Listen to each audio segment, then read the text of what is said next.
Hey everybody, it's Jason Blaha here, and now that my deload week is over, it is time for a max effort lower day. And I'm gonna admit I sandbagged a little bit on the squat. Didn't sandbag as much on the deadlift. Just trying to get a good training max, especially coming back from deloads. I tend to get crazy amounts of DOMs and all sorts of stuff after a deload. But also my deloads do not actually last a full week. I do conditioning work, and I just basically usually deload for 5 days. So I do actually do some stuff going into them, but the deload weeks themselves tend to be the middle of the week, and I don't do any training at all during that time. So we're back at it, and with this I actually went with, I didn't realize I had done this lift fairly recently. I just did the exact same thing on this lift. 50 pounds of bands on a 12-inch box, wider stance with the safety bar, did 421. I could have made another jump easily, but I called it because I wanted to deadlift. And so I'm going to work a lot more on sumo. And I'm noticing my hips are able to handle it. I had said before I was going to try to do 3-week waves, but I did nothing but conventional for quite a while. So I really need the extra hip and adductor and everything. So I'm going to focus very, very hard on the sumo for a bit.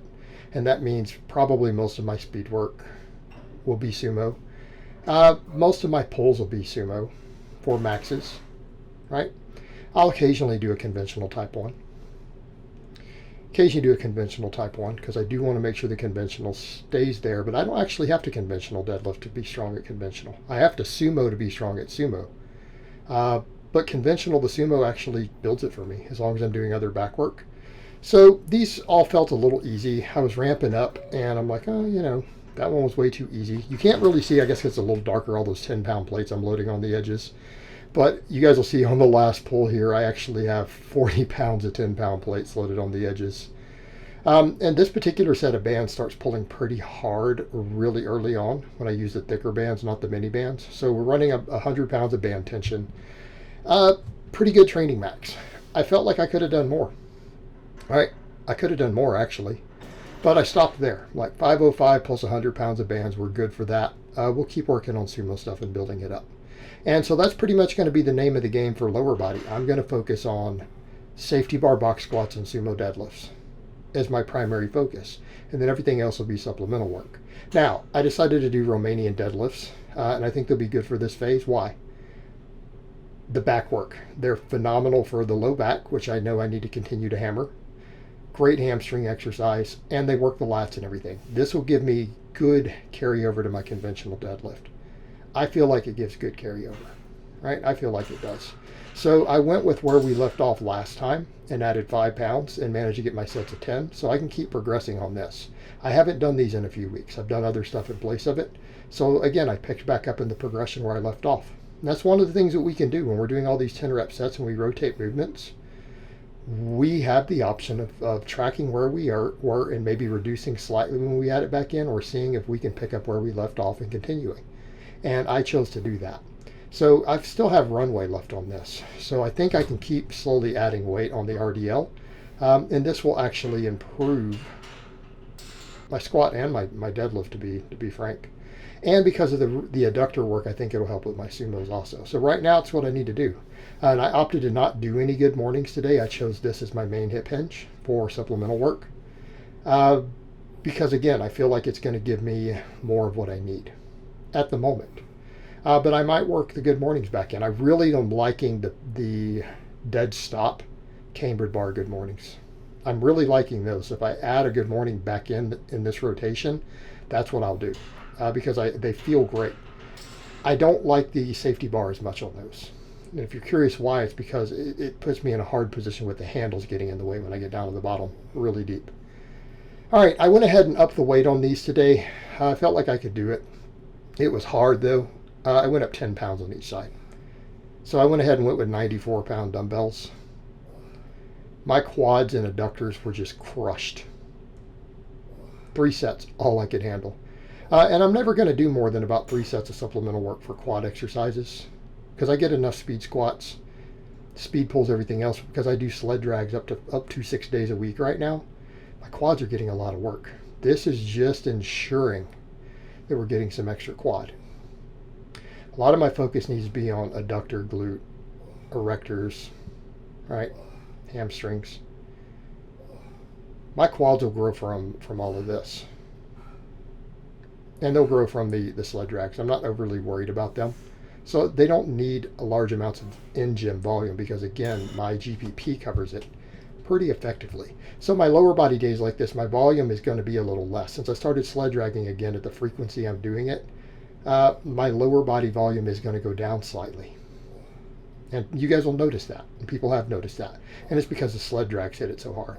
My upper body volume is getting the most, but really my upper body volume at the moment only seems really high because I'm doing those small exercises for arms and delts. If I didn't have all that in there, the big multi-joint volume would actually be pretty reasonable. All right? It ends up being about 6 sets for pushing, 6 sets for pulling twice a week. But my delts, biceps, triceps, all that stuff need extra work. So we're doing a lot of smaller exercises for those things, and I'll continue to do that because those areas do need to come up. So these again were challenging, and on a couple of the sets I went ahead and set the dumbbells down and re-gripped. I re-gripped because again, grip can start to become a problem on these. The last set I managed to hold on to it, but you know what? It gives me extra grip training, and if I can get a good rhythm going, it's not as bad. Like I did on this last set, I got it done pretty quick, got set up, didn't have to hold them as long. The grip becomes less of an issue, but this adds to my grip work, right? That's one reason I'm not having to do grip work, because I still do my dead hangs for my shoulders because I need it for shoulder health, because again, it helped me rehab my impingement.